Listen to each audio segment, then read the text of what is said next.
तो संगत जी जैसे मैं मन में चिंता लेके बैठती थी कि बच्चे कैसे होंगे, घर पे क्या होगा।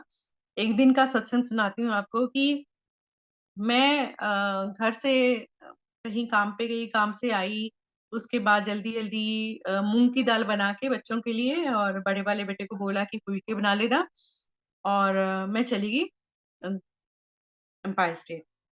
वहाँ जाके जब लंगर आया सामने और देखा कि खूब सारी चीज़ें हैं, खूब सारी मिठाइयाँ हैं, पता नहीं किसी का बर्थडे भी था, तो खूब सारे उस दिन डिशेज़ थी। तो मेरा ध्यान बच्चों की तरफ चला गया कि काश मैं बच्चों के लिए कुछ अच्छा-सा बना के आती, उन्होंने पता नहीं ढंग से खाया होगा कि नहीं खाया होगा। और ये चीज़ें मैंने किसी को शेयर नहीं करी कि मैं मन में क्या सोच रही हूँ।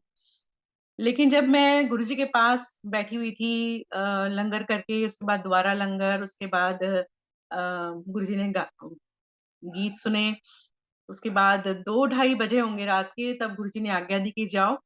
तो मैं जैसे उठ के जाने लगी तो 2-3 आंटियों ने बोला कि गुरुजी आपको वापस बुला रहे हैं।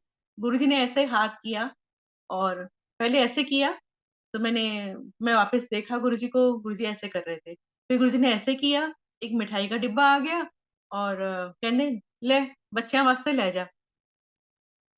तो मैं कमली मैंने सोचा ही नहीं कि भई कहाँ से मिठाई का डिब्बा आया है।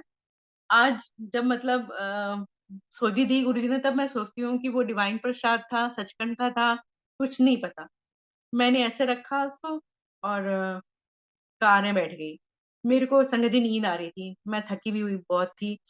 तो मैंने ऐसे रखा हुआ 1 किलो का डिब्बा और मेरे को ऐसा लग रहा था कि वो 2 किलो, 5 किलो, 10 किलो, 20 किलो ऐसा भारी होता जा रहा है।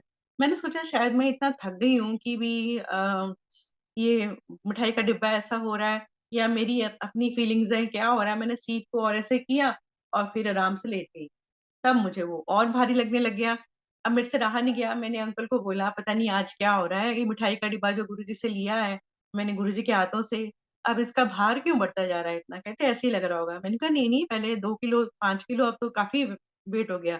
अंकल हँसने लगे, कहते, "तेरे को तू सत्संग नहीं सुनती? गुरुजी ने इसमें नोट डाल दिए होंगे, उनको पता चल गया होगा कि हमें नोटों की ज़रूरत है।" मेरी लड़ाई शुरू हो गई। मैंने कहा, "तुम्हें हर जगह नोटों के सपने आते रहते हैं, हर बार तुम मतलब वो कमर्शियली सोचते रहते हो।" तो हमारी लड़ाई जैसे एज़ यूजुअल हस्बैंड वाइफ की होती है, वो होने लग गई। लड़ते-लड़ते हम कब घर पहुँच गए, सीढ़ियाँ चढ़े ऊपर बच्चों ने दरवाज़ा खोला, वो कहने लगे, "मम्मा आप में से गुरुजी की फ्रेग्रेंस आ रही है।"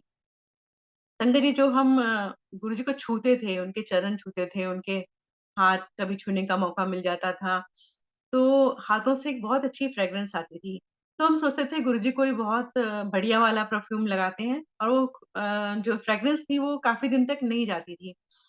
लेकिन तब समझ नहीं थी तो मैंने सोचा कि मैंने गुरुजी के हाथ से ये मिठाई का डिब्बा लिया है, तो मैंने इसको ऐसे रखा हुआ था काफ़ी देर तक तो शायद वो खुशबू आ रही है। तो हमने जल्दी से वो खोला मिठाई का डिब्बा डाइनिंग टेबल पे रख के और मुझे याद है आज तक कि मतलब वो मैंने जैसे ही खोला ऐसे लगा कि उसमें से रोज़ेज़ की स्मेल फ्रेश और पूरे घर में फैल गई और वो मिठाई का डिब्बा हमने काफ़ी महीनों तक चला, डेढ़ 2 महीने और मैंने भी खाए, बच्चों ने भी खाए, अंकल ने भी खाए। हमें नहीं पता था कि वो स्टोर करना है, नहीं करना है, ना ही हमें किसी ने बताया था। फिर धीरे-धीरे जब हम सत्संग सुनने लगे तब मालूम चला कि भी गुरुजी सचखंड का प्रसाद देते थे, किसी को मिश्री, किसी को कुछ। तो तब बहुत वो हुई मन में कि हमने किसी से पूछा क्यों नहीं कि भी क्या था? शेयर करना हो तो डिस्क्रिप्शन में लिंक और फ़ोन नंबर्स दिए हुए हैं। आप भी अपना सत्संग शेयर कर सकते हैं, क्योंकि गुरुजी कहते हैं सत्संग सुनने वाले का और करने वाले दोनों का भला होता है। गुरुजी ये सत्संग सुनवा के ही हमारे कितने कष्टों ऐसे ही काट लेते हैं। अंततः अंततः शुक्राना गुरुजी की महिमा अपरंपार है। जय गुरुजी, शुक्राना गुरुजी। आप भी अपना सत्संग शेयर कर सकते हैं। जय गुरुजी।